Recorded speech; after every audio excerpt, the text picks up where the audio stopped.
Terrarian in the Dungeon, Chapter 60, Fan Fiction, by Azazyel. Please like and subscribe to this YouTube channel for listening and patreon.com/Azazyel to read all of his stories. I do not believe I have seen a more cowardly and bullshit method of winning a wargame in all my years of being an adventurer, Mia said with a vein on her head being proudly displayed. Not only does this damned mirage never go away due to the gods not wanting to miss Jake actually do something, but all he is fucking doing is crafting weird shit which is making all these damned mages and smiths take up my whole damned restaurant. Mia yelled out, but the smiths and mages just ignored her after the last 2.5 days listening to the owner of the Hostess of Fertility complaining. Because they knew she just wanted actual entertainment, and it wasn't like they were just loitering around.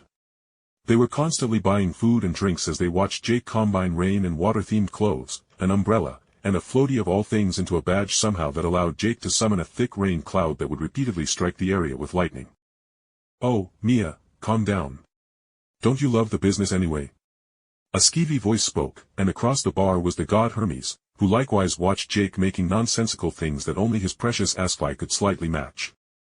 Just that weird badge that allowed him to summon lightning was probably worth the same value as Asphi's Hades cap that would make people invisible, but it was plain that Jake made this with materials that were worth less than a couple thousand valis, whereas Asphi spent literally millions on the materials that came from monsters deep in the dungeon. Bah, but there is no singing and merriment, just a bunch of dumbasses just staring at a magical vision and trying to steal or copy someone's crafting abilities, Mia said bluntly, and more than a few people's eyes twitched at the reminder that they had no damned way to copy what Jake was doing. Like seriously, how does a common floaty and umbrella allow you to make small storms on demand? More than one person thought despondently as they wanted to throw a fit at how Jake's crafting made absolutely zero sense, especially with how certain weapons of his used mana and others didn't when they both clearly made magical effects happen. "So Mia, I got some rather interesting news for you."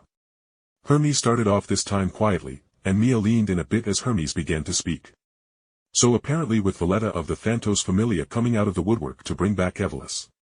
Apparently, the Dis sisters Vina and Dina, seeing Mia's look of complete confusion, Hermes nodded grimacing. "Yeah, those complete psychopaths are also back as well, and somehow they both reached level 6 and with their prior skills boosting one another."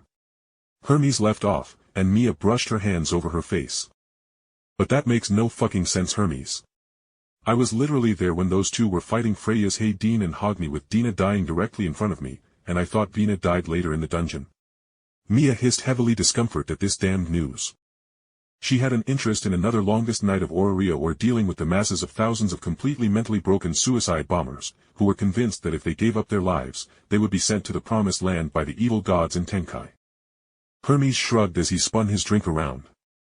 "Mia, shit is going down, and I need you to tell Freya that she needs to get off her high horse and tell her little sycophants to get off their asses and clear the underground and such. Loki cannot deal with Valletta greed, the Dis sisters, and Vito has also resurfaced, this time working with Valletta, and worse, they are all level 6. Hermes said hauntedly as he put down his mug. Before they could react, a thunking noise rang out as a wooden plate fell to the floor, and as the two looked over, they saw Rio woodenly bend over to pick up the plate. "My mistake, Mia. I will be cleaning some dishes before turning in early," she said, excusing herself as she kept her head down looking upon her plate so none could see the dull face the elf was making at hearing how Vito was still alive. But she made the mistake of allowing Seer to see her dull eyes as she carried the dishes into the back kitchen of the Hostess of Fertility. "Rio." Seer could only mutter as she watched Rio silently doing the dishes before Seer's eyes firmed and she went upstairs to put on a cloak and left the Hostess of Fertility on a mission. Within the Tower of Babel, it was still pandemonium 2 days later after Seshet announced Jake being the new record breaker who had since broken Ace's level record over his knee. "His new name is Cheating Cheat." One god yelled, and then another yelled over him. "No. He slept with Seshet, so he needs to be called Furry Lover."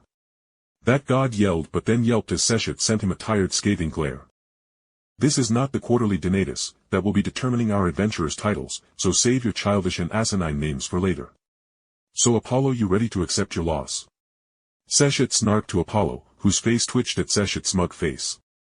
Apollo snorted as he glared at Seshet. He could only watch as Jake simply slept in his bed comfortably while his own familia had long given up and gone home.